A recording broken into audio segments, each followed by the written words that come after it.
இயேசு மரித்ததே ரத்த சிந்தி மரிச்சதுல முக்கியமான விஷயம் என்ன அப்படின்னா, இழந்து போன பழைய வாழ்க்கை என்ன பண்ணும், மீட்டெடுக்க வேண்டும் என்பதற்காக. எந்த ஜனங்கள் துதிப்பதற்காக ஏற்படுத்தப்பட்டார்களோ அந்த ஜனங்கள் தேவனை துதிக்க வேண்டும் என்பது பிரதானமான நோக்கம். அல்லேலூயா. ஏதோ ஒன்று அடைவது என்பது முக்கியம் அல்ல, தேவனுக்கு மகிமையாக அடைவதே முக்கியம். அல்லேலூயா. புரிஞ்சுக்கணும். அதுதான் முதல்ல என்னன்னா, ஒரு ரூலிங் கீழே நம்ம இருக்கும்பொழுது உணர்ச்சியே இல்லை அப்படின்னா நல்லா புரிஞ்சுக்கங்க. உணர்ச்சி எங்க எழுமணும் தெரியுமா? நிறைய பேர் என்னன்னா இன்னைக்கு கோபத்தை பத்தி தப்பா புரிஞ்சிருக்காங்க. கோபத்தை பத்தி தப்பா புரிஞ்சிருக்காங்க.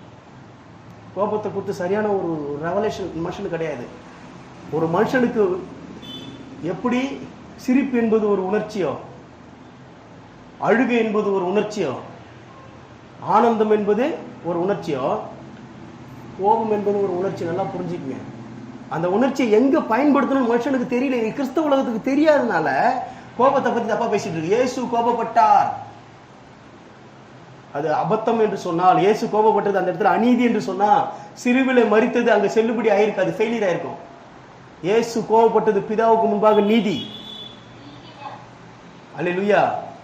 பிதாவுக்கு முன்பாக நீதி. இயேசு கோபப்பட்டது பிதாவுக்கு முன்னாடி நீதி. அப்போ இயேசு கோபப்பட்டாரு, அது நீதியா இருந்தது. அப்போ உனக்கும் கோபப்பட தெரியணும்.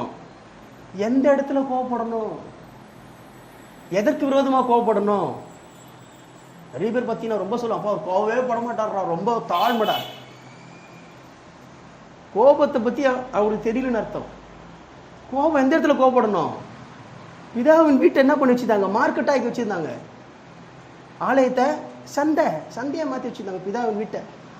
அந்த இடத்துல என்ன பண்ணார்? அவர் கோபம் வந்தது. அது எதை குறிக்குது? இந்த பூமியை சந்தையா மாற்றப்பட்டிருக்கிறது ஆதாமினுடைய அறிவினால.